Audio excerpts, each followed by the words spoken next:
What's going on, my people? It's your boy, Connor Conflict, back again. Today's video was actually meant to be a different topic, but got big news on the new quarterback coach. So that basically wraps up the entire coaching staff. There's like two more positions probably got to be filled between DBs and outside backers, and like assistants and whatnot, quality control and all that. But the core of the staff is built. Excuse my dog in the background; she's going nuts. So that's what I'm going to talk about in today's video, and then I'll drop tomorrow's video, which was supposed to be today's video, which was who we should re-sign. So there's a lot of players that contracts are expiring, so which ones we should pick up, which ones we should let walk. If you have any other suggestions for future videos, please feel free to comment down below. I need as many ideas as possible. So without further ado, make sure you like and subscribe. I appreciate you guys for watching. So starting it off, we'll go defense. So obviously everyone knows we're retaining Josh Boyer as your defensive coordinator. It does seem like we did have serious interest in Vic Fangio, but he decided not to coach this year. Who's to say he would have come to us? But it does seem like we were definitely interested. So obviously that would have been the preferable guy. But Boyer's got continuity in this defense. So there should be continued growth you'd hope to see. But it's first time on his own without Flores. As my dog walks into my room. But I think he's capable. We'll see. It's a big prove it year for him because, like I said, first year on his own. If the defense does not do well, then he's probably gone with it. Another guy getting retained as a coordinator, Danny Crossman, staying special teams coordinator. The first year, or not, the second year rather, the special teams was actually really good, 2020. But then this year it really sucked. Now, is some of it his fault? Sure, but some of it was also probably personnel. The punter, Pilardi, not ideal. He's a free agent, so hopefully we get a good punter to help boost the special teams game and get back on track there as well.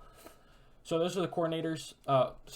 One more coordinator, Frank Smith. He was the offensive line coach with the Chargers, position coach prior to that with the Raiders as tight ends coach. So tight ends and O-line he's been known for. He was there for Waller. And then this past year in LA, really turned that Chargers offensive line around. Granted, they had Slater, and I don't know if they got another guy, but overall the group improved drastically. He deserves some of the credit, which happy with the hire. Seems to be consensus happy among all Dolphins fans on that account. So then down to position coaches, as we mentioned, QB coach. Shit, is it Daryl Bevel or Darren Bevel? This is not good. Let me get up there real quick. Sorry. Darren Bevel. Sorry. Darren Bevel, QB coach. He's got tons of experience. He was, I think he was in Green Bay with Favre at some point, but he's most notable for his years in Seattle for Russ's early years, I think 2011 to 2017, before going to, I believe, the Lions, then the Jags. I'm not sure if that's the exact destination, but he's got a lot of experience, which is what we were looking for. So as he's who you want as a QB's coach. He's literally an OC last year, turned interim head coach. So to get him a position coach of probably the most important position, second most behind O-line. It's very key. My dog's bugging out still. So then next, the key, Matt Applebaum is our offensive line coach. I'm happy with the hire. I didn't know who he was until we made the hire. But with that said, he's got experience. He was with McDaniel, I believe, with the football team, or Sentinels, or whatever they're called now. My dogs are bugging out. But then he went to BC, and they had a very good O-line. I think four players, or three, at least three of the players are probably going to get drafted this year between Vrabel, Johnson, and Lindstrom. So look out for one of them being potential Dolphins. Next, probably one of our favorite hires, Wes Welker, being the receivers coach and also going to have input in the passing game. There's quotes from Debo just gassing him up as a position coach and how he helped install the game plan for those guys. So that's a guy you want as a position coach as well. Very, very good. Studesville stays on staff as running backs coach, which people were giving flack, but Studesville is a good position coach. There's a reason he's survived so many different regimes. It's because he's a good coach. And he's also got experience with Kubiak, who McDaniel once learned under, so there's a connection there. One of the most important, what my dogs, dude. John Embry is our tight ends coach and assistant head coach. He's got a ton of experience. Once again, known for helping develop tight ends, and I think he's assistant head coach, but I think he's also going to have involvement in the run game as well. A lot of these guys are. That's a theme. We also hired another offensive line coach assistant from Atlanta as well. So, yeah, Embry seems to be a very good coach. George Kittle credits him. I think I even read something that he pushed for the Niners to draft Kittle, and then he helped develop him as well. So he seems to be a tremendous coach as well. I think George Kittle made a post about him when he left, so it was very nice to see.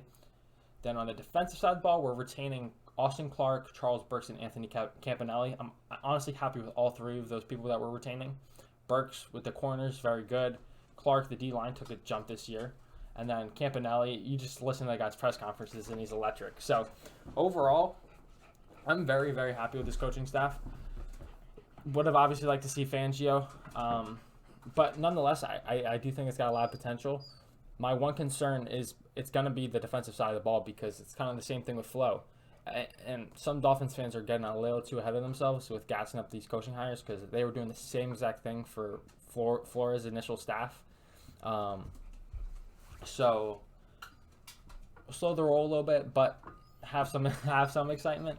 But it comes down to the ability for the other side of the ball to be good, because McDaniel's so offensively involved that the defense has got to be there for him, because he's not going to be able to help it. Oh my God, these dogs, man.